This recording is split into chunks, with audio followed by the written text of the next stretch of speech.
पाया पडतो, लोटांगण घालतो, विनंती करतो, पण माझं ऐका, हा हिताचा उपदेश आहे. तुम्ही जगल्या जाता, हा उपदेश तुम्ही जर सुनला तर, आणि जर नाही ऐकला आता तरी पुढे हाची उपदेश नका करूनास आयुष्याचा, अशी विनंती आहे. तुम्ही बाप पाया पडायच्या लायकीचे नाही, पण तुम्ही मला जन्म दिलाय म्हणून पाया पडतो. तुम्ही मरू नये, तुमच्या पोटी मी जन्म घेतलाय आणि म्हणून मी तुमच्या पाया पडतो. इंद्रजिता, तू थोरला माझा बंधू आहेस, या नात्यानं तुझ्या पाया पडतो.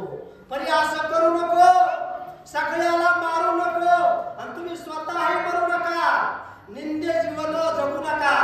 मरावे परी कीर्ती रूपी उरावे, मरावा पण कीर्तीच्या रूपानं उरावा.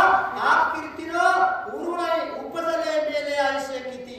साधू संत जन्मले, चंद्र सूर्य आहे तोपर्यंत कीर्तिवंत राहिले. आपल्यासारखे इधर ना उधर बिचले बंदर जे आहेत का, ते किती जन्मले किती मेले कुणालाच माहित नाही. तशातला प्रकार तुमचा होऊ नये म्हणून मी पाया पडतो, लोटांगण घालतो. प्रधान आणि बाप भाऊ सगळी मंडळी जमलेली जेवढी आहे त्या सभेमध्ये सगळ्याला नमस्कार करतो. माझं एवढं ऐका ऐका ऐका. काय बोलतात पुढं? माझे आवडीची कथा श्रीरामाची अर्पणी सीता, वाचवावे लंका दादा आणि समजता राक्षसा. तुम्ही काय करा आता, माझी विनंती ऐका. मी तुमच्या पाया पडतो. माझ्या आवडीची कथा म्हणजे रामकथा, तसा विषय माझा आहे. कारण तुम्ही काय करा, रामाची सीता रामाला द्या. अरे दुसऱ्याच्या वस्तूवर अधिकार काय?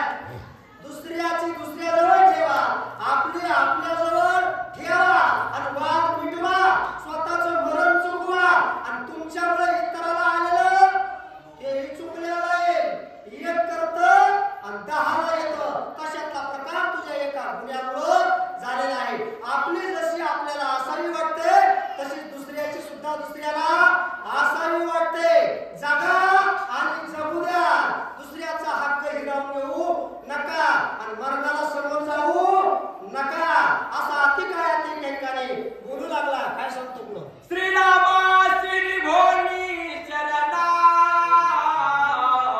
सीतार्पिता पण अक्षय कुमार आणि रावण, सत्यवचन हे माझे वचन सत्य आहे. सत्य प्रतिज्ञा करून मी तुमच्या समोर सत्यत्वानं म्हणतो की कारण तुम्ही ही रामाची सीता रामाला द्या आणि अक्षयी व्हा. कारण अक्षयी देवाचं भजन, अक्षयी देवाचं रूप आहे, अक्षयी भगवंताचं नाम आहे. ते जर स्मरलं तर त्याच्या त्या अक्षयी स्वरूपामध्ये जो नाम जप करणारा जो आहे तो जातो, त्या स्वरूपामध्ये तो विलीन होतो. रामाची सीता रामाला देऊन टाका आणि तुमचं ऐश्वर्य धुळीला जाणारं थांबवा, तुमचं मरण चुकवा आणि तुमचे जेवढे उरलेले जे राजकुमार आहेत, प्रधान आहेत, गावातले सगळे आहेत, त्यांना विरोध करा वाटत नाही.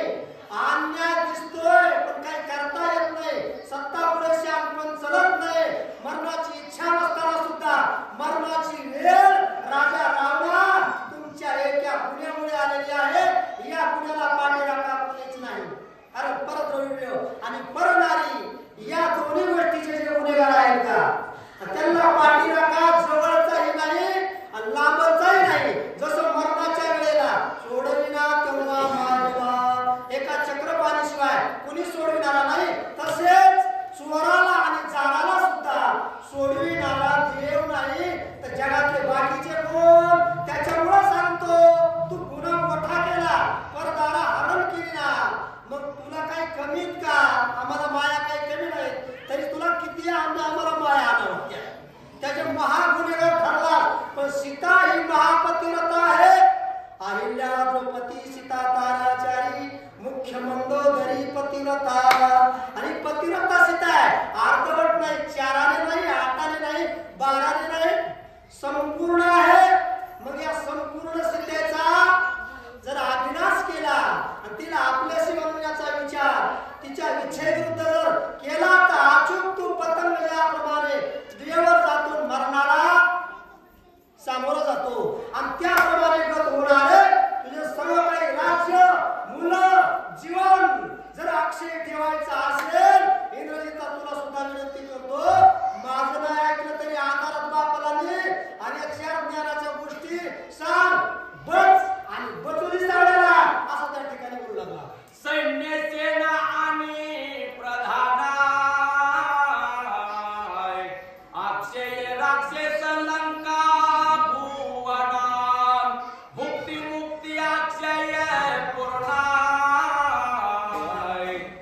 सत्य वचन